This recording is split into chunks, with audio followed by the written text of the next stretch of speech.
Hey everyone, and welcome back to the channel. It's your buddy, the fishing expert, here with your much-anticipated forecast for the week of the 15th to the 21st of December, 2025.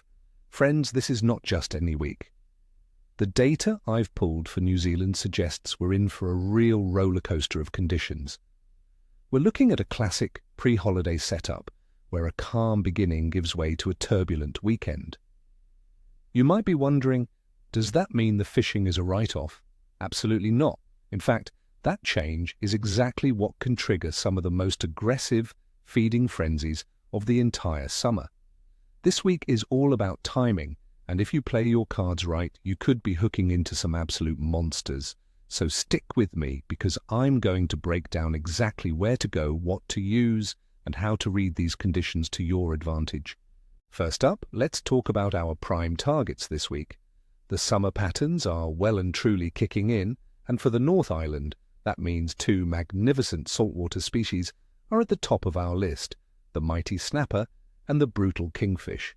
For our freshwater friends, the trout are definitely on the agenda. Let's start with the crowd favorite, the snapper. With the water temperature climbing towards that sweet spot of 18 to 20 degrees Celsius, these fish are getting active.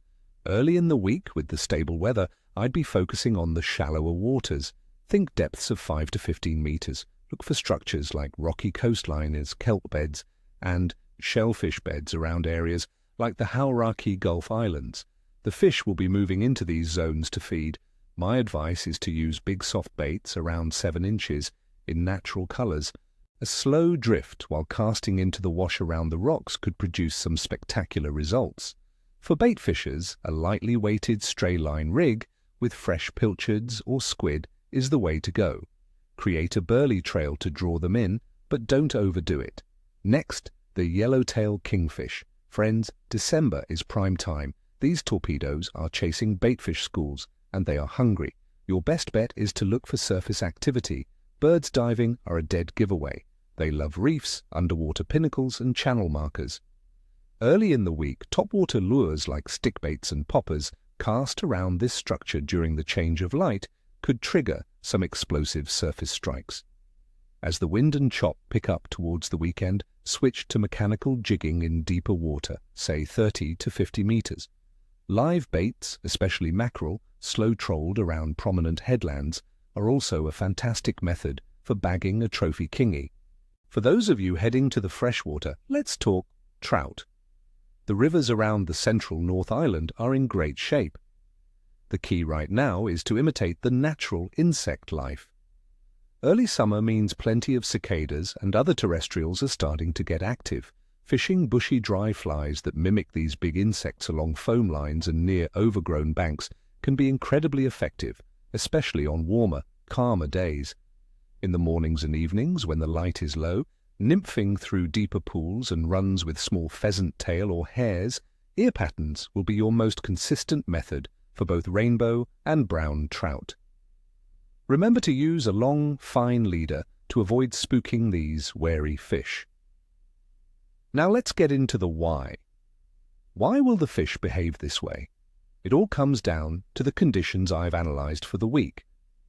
The weather pattern is the big story. We start the week with relatively stable and high atmospheric pressure.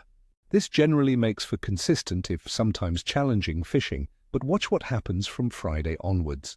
My data shows the pressure is set to drop from around 1,014 hectopascals down to 1,004 by Saturday. This drop, combined with the arrival of rain and increased wind, is a classic trigger for aggressive feeding. Fish feel this change and often go on the chew right before the front hits. Temperatures will be mild, with highs in the low 20s Celsius all week, which is perfect for fish activity. The water temperature is key. Sitting at that 18 to 20 degree mark, it boosts fish metabolism, making them need to feed more actively. Finally, the moon phase is a huge factor. We are in the final days of the waning crescent, leading up to a new moon on Saturday, the 20th.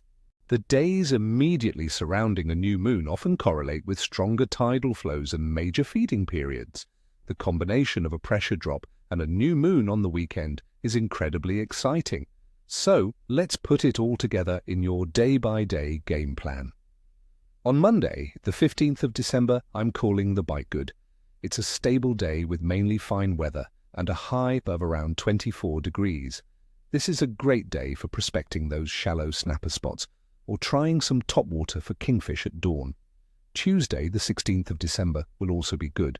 The conditions remain stable, though a few showers might pop up. Temperatures will be warm, hitting up to 26 degrees. The fish will be in their established patterns, so stick to the plan. Wednesday, the 17th of December, the bite will be average. A few morning showers and a drop in temperature to around 21 degrees might make the fish a little less predictable. You'll have to work a bit harder to find them. Thursday, the 18th of December, is looking average again. A few more showers are likely with westerly winds picking up. This is the start of the change, so the fish might be a little hesitant as they adjust. Now Friday, the 19th of December. Friends, mark this day. I am rating the bite as excellent. The pressure begins to drop noticeably, the cloud cover increases and light rain is expected. This is the trigger. Fish will know a change is coming and will feed aggressively. Be on the water if you can.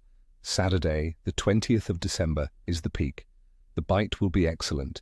It's new moon day, the pressure will be at its lowest, and it will be rainy.